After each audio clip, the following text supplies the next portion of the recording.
Recording. This is a multi-track recording tutorial.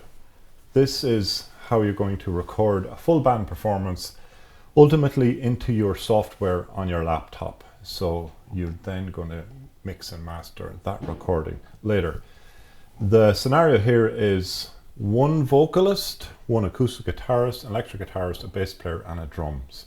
And this song is Chris Isaak's Wicked Games. You were going to start off with the vocalist's mic. This vocalist's mic cable is connected to this powered mixer. Why is that? Because we want the rest of the band to hear the vocalist coming out of these speakers here. These are called tops. The speakers are connected to the PA, public address system. The public address system is used for two other things. The next thing it's used for is there is an output from this cable here. You see this? Come in here close please. It says Mon1. Monitor 1 means this monitor here. It's called a fold, F-O-L-D, fold back monitor. The singer has to hear himself or herself in order to be able to pitch herself properly in relation to the rest of the band. If the singer can't hear herself, she can't pitch or she can't time her delivery properly, particularly in relation to drums.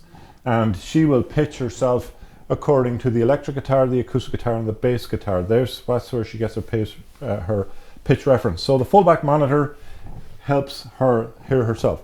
How is the singer going to hear herself? Well, this here is called a channel strip. There's a whole load of things here. Rotary knob controls the volume. These controls the equalization of the voice. I will set these. There are certain things here. You'll have this preset rolling off the pop and P's here, rolling back the bass, bit of clarity in the high frequencies, and there's other things here, gives it a bit of an effect. You want a bit of reverb and so on. But in this case, you as the person recording is going to ask the singer, can they hear himself or herself through the monitor? And can they hear enough of herself? And the way you do that is you can see Mon1 and Mon1 the fader here. So this blue fader you have to have at 0, and then for the singer and the band to hear himself or herself through the speakers, you have to have the fader on the channel that is connected to at 0, also the master faders at 0. And to determine how much of the singer's voice going into the powered mixer is going to come out through the fullback monitor, you determine that by rolling up the blue knob. And you as the engineer is asking the singer, can you hear enough of yourself? Can you hear enough of yourself? Can you hear enough of yourself? And the singer goes, yeah, that's perfect. And you stop at the point that the singer can hear himself or herself. I'll be showing that to you in real trials. The third function of this powered mixer is the output of this mixer is, this mixer only exists for the vocalists. The output of that, you connect the red cable to left output. Or you bring the camera in there and show that you connect that cable there. Thank you. Then the output of the powered mixer goes into channel 1 of the multi-track interface. This multi-track can record up to 8 sound sources. In this band recording, you're going to be recording 8 sound sources. Therefore, you need 8 microphones. Now, the purpose of these speakers, the way they're angled this way, is because the band wants to hear the singer, because then the band can bounce off the singer. This is angled away from the back of the microphone, so there will be no feedback. That's why it's angled this way and not at the singer. The singer is hearing herself through the fullback monitor. Okay, the next thing that you have to consider is that the reason I have placed people the way they are is very specific. The acoustic guitarist is here is because that's what the singer is going to pitch him or herself off most, because in this song the acoustic guitar is constantly playing. It's the thing that's constantly playing pitch wise. So the singer can hear the acoustic guitarist here.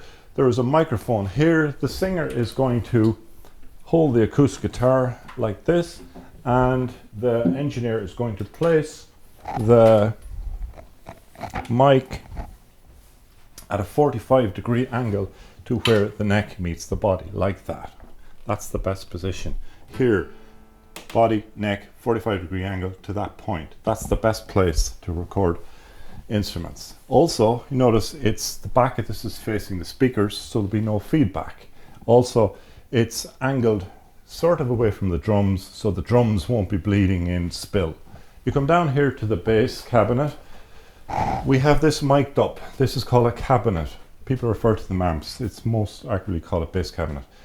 This again is a 45 degrees angle to the edge of the speaker, and we have it placed that way, the back of it, so the back is rejecting the PA sound coming out here.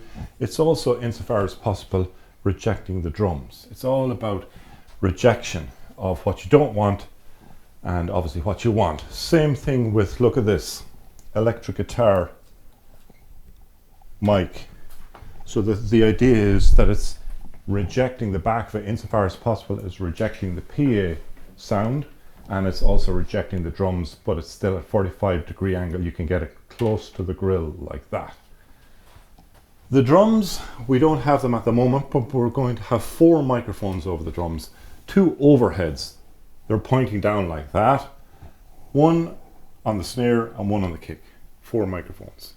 So in total we've got 8 microphones, vocal, acoustic guitar, electric guitar, bass guitar, 2 overheads, a kick and a snare.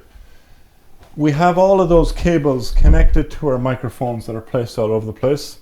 We have each microphone number coded, so we can see, okay, 10, where is that routed to, blah, blah, blah. The other end of the cable will say 10 to, and that's how you identify your cables. Now, this socket board, multi-socket board here, has a load of power inputs here. We make sure before we turn on the multi-track interface that we have the correct USB cable connected to our laptop, because we're going to be recording into our laptop, and that correct cable says 89.2, 89.20. What does that mean, 89.20? The model of this is a Scarlett 89.20. That's why you got to make sure that cable is coming out of the back of that interface, and now we have it connected. Now we turn it on. There's power required for this. The power cable is connected to the output of this, connected to the socket port. So now we can switch on our laptop and set up our software. Your software will all be set up to receive 8 channels, and your individual tracks in your software will be routed to accept certain outputs from this multi-track interface. You'll have done that. It'll be this is one we made earlier on a cooking show. So you'll have made your software arrangement earlier. Then you say to the band, look at this, the next stage then is, you've got to get the levels that you're going to record into your software correct. You don't want your levels too high, because then you have digital distortion. You can't undo digital distortion. There's no software that can undo it. So you don't want your levels peaking too high as you're recording them, and you don't want them too low. Why do you not want them too low? Because when you bring up your fader in your virtual software mixer, when you're bringing up a very low recorded signal, you're bringing up the background hiss. It's called the signal to noise ratio. You're bringing up all the sorts of things, low mains, hum, radio frequency, background hiss, all of that. So there is a kind of an art to getting the optimum waveform in your audio clips. So what you do is you say to the band, okay, everything is connected properly. You make sure that everything is connected properly, and you make sure that your microphones, if there's an on switch on your microphones, this is extremely important that you make sure they're on, because the microphones that you have here, those AKG mics, all have on switches.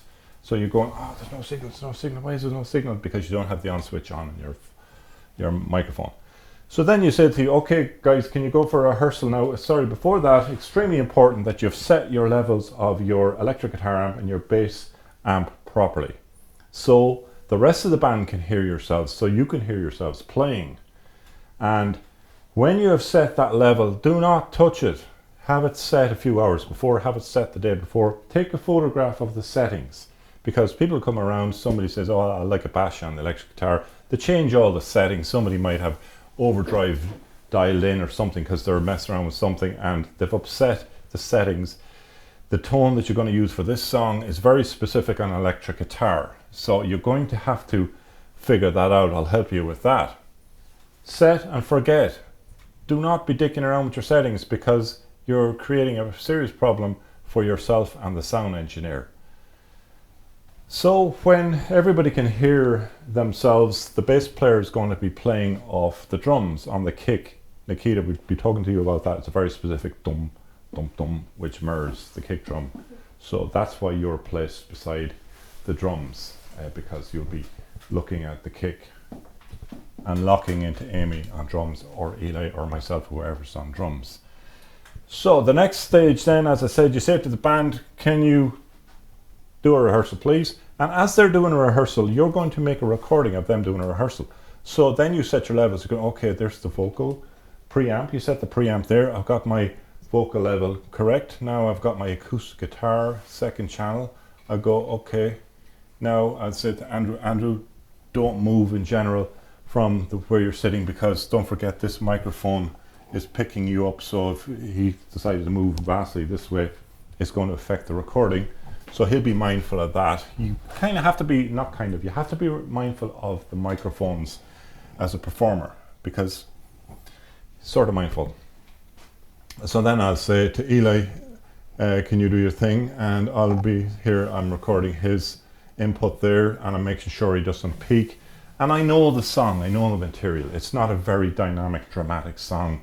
The levels are generally the same, whereas in other songs, there will be a variation in the dynamics. Then I'd say to Nikita, okay, yeah, here's her bass, and I'm playing her. And then I do this quickly, and then I get the two overheads like this. Yeah, I've got them at the same level. The two overhead mics have to be exactly the same because it'll be placed equidistant. And then I'll have the kick drum, and then I'll have the snare. And I'll let them play, say, a verse or two or chorus, but you have to be mindful of the band. You're there to serve them. They shouldn't know you're there. It shouldn't be the tail wagging the dog. Okay, do this 4 times. Do everything my way. You're not. You're there in the service of the band. So then you say, that's grand, thank you, in the middle of the song. So you don't want them to lose their fire or to be playing too much. And then you say, okay, folks, we'll go for a recording, because you've set all your levels. Then you, in your software, you go to your software transport panel, hit record, and that's it. And then when the performance is finished, wait for the end, the tail end of, someone might go, tail end of reverb or something. That's the effect that you're going to use in the electric guitar. Wait for that to die out before you hit stop on the recording. And that's how you do it. And then after that, I'll be showing you in software how to mix in software and how to master. That's it.